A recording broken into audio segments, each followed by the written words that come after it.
Bonsoir et bienvenue au Club Éco d'Objectif Aquitaine. Ce soir, ce club s'inscrit dans un cadre un peu particulier, celui des 10 ans des talents d'Objectif Aquitaine. Je reçois un de ces talents, le décideur de l'année, Marc Prikaski. Bonsoir.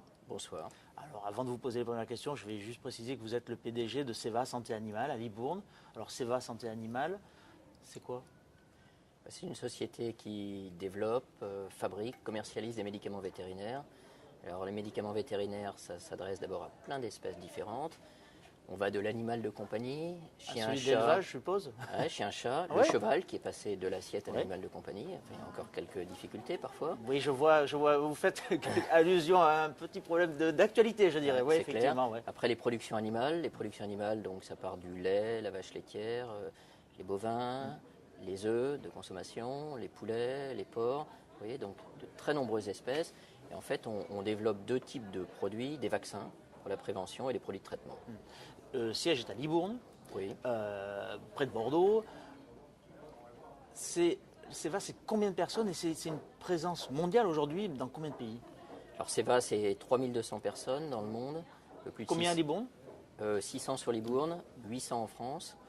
Une création d'emplois alors qu'aujourd'hui, c'est une société qui exporte essentiellement. On exporte plus de 90% du chiffre d'affaires. Donc vous dites que votre développement à l'export renforce Absolument. la France, bon, notamment Libourne, mais pas que.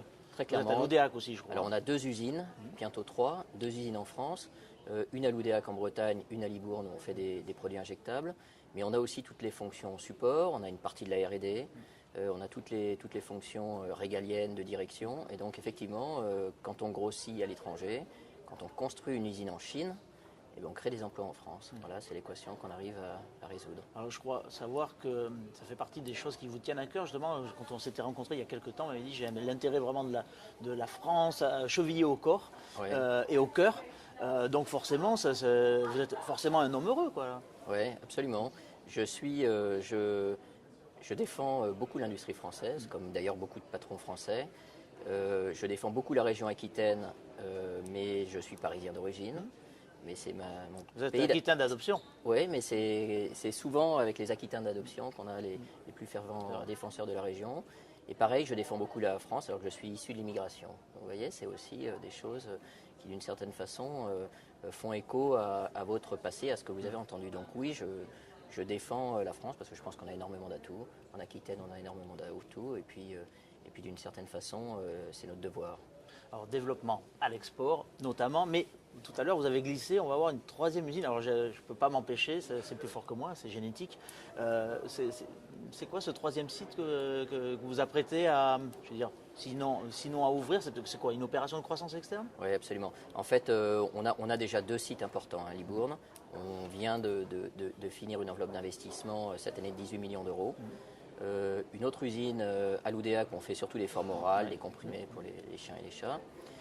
Et puis on est en train de boucler une acquisition en France d'une très belle société que je connais bien, avec des super patrons. Et donc ce qui me plaît beaucoup dans cette acquisition, c'est pas tellement le chiffre d'affaires, c'est les hommes. C'est l'esprit, en fait, elle ressemble un peu à ce qu'est Seva Santé Animale. Exactement, c'est l'esprit, c'est la fraîcheur des managers d'une société qui aujourd'hui compte 300 personnes, c'est une ETI.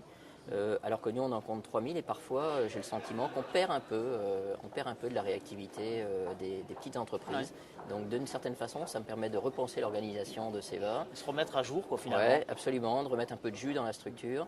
Et puis peut-être, ce qui est rare, de faire en sorte que la société qui a été acquise nous apprenne des choses. Et moi je suis d'abord sensible aux hommes avant tout et donc j'ai rencontré des managers extraordinaires, donc ça me plaît. Vous avez évoqué le format ETI, entreprise de taille intermédiaire. Il se trouve que vous êtes le président du club des ETI en Aquitaine. D'abord, pourquoi vous avez ajouté cette casquette à celle que vous avez déjà et qui vous occupe beaucoup. Et les ETI, c'est le Saint Graal.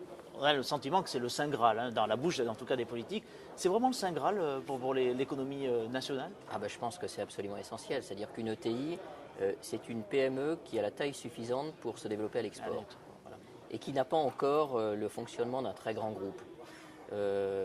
Et donc, en fait, cette ETI, qui a normalement plus de 250 personnes et plus de 50 millions d'euros de chiffre d'affaires, elle a les moyens de se développer à l'export. pas simplement en exportant des produits, mais en s'implantant aussi à l'étranger. On sait que ça coûte très cher, beaucoup de sociétés disparaissent en faisant ça, ça demande des ressources, et donc c'est une société qui commence à avoir la taille pour se développer à l'étranger et sortir des frontières françaises, ce que l'on veut. Hein. On veut fondamentalement rééquilibrer notre balance commerciale. Les ETI, en même temps, quand on voit ce qui peut se passer en Allemagne, il y a un tissu d'ETI qui est très très important. En France, on a le sentiment que c'est quand même dur de faire émerger. Donc forcément, votre job en tant que président du club des ETI, Yves, il est forcément compliqué. C'est dur de faire émerger ces ETI, justement. Ouais, c'est dur. Je pense que le modèle allemand est ce qu'il est et il faut pas, et on ne pourra pas le copier. On a réussi les très grands groupes. On a quand même des très grands groupes leaders extraordinaires en France. On a un tissu de PME ou de TPE énorme.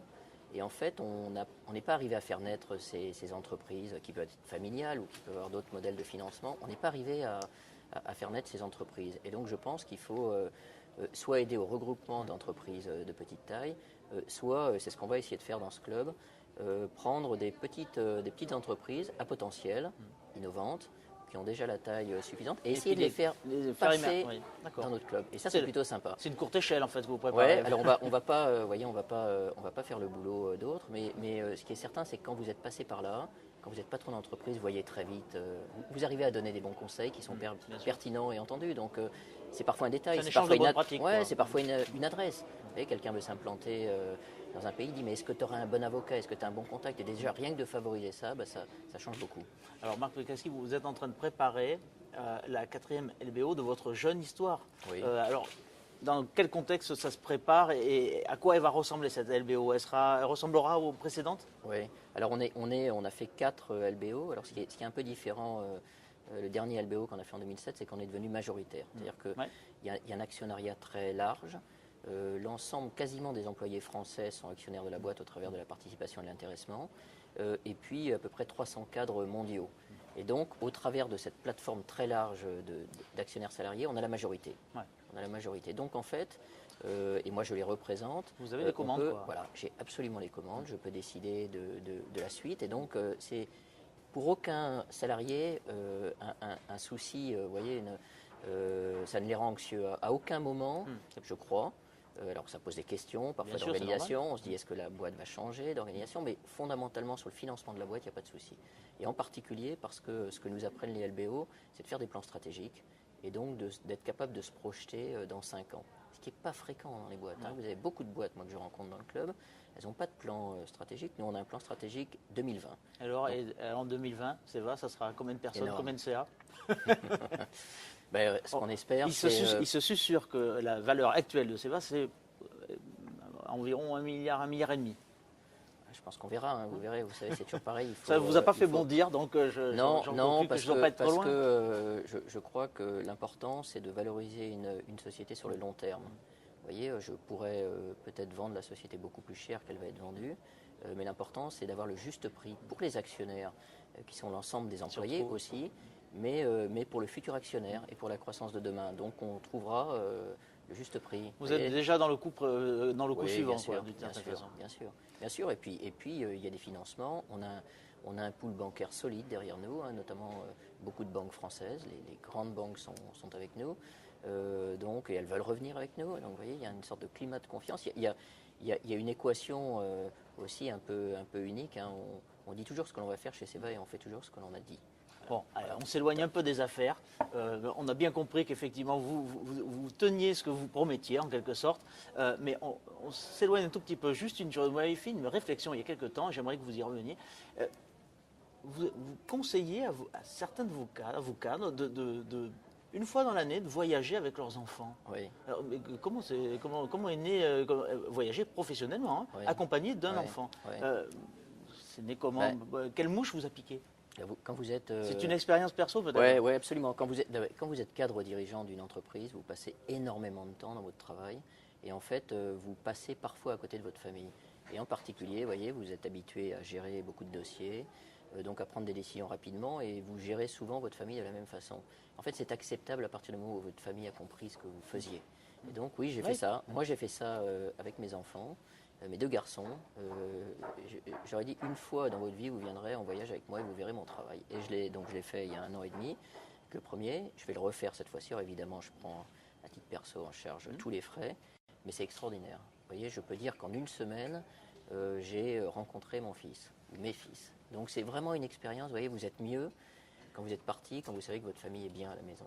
Et donc vraiment, c'est une expérience. Tous les patrons d'entreprise et les cadres dirigeants, s'ils peuvent le faire, et je le dis, mes cadres dirigeants, faites-le. Bah, méditez. Marc Prikaski, je vous remercie. Je vous remercie Avec et je vous plaisir. félicite encore pour ce prix.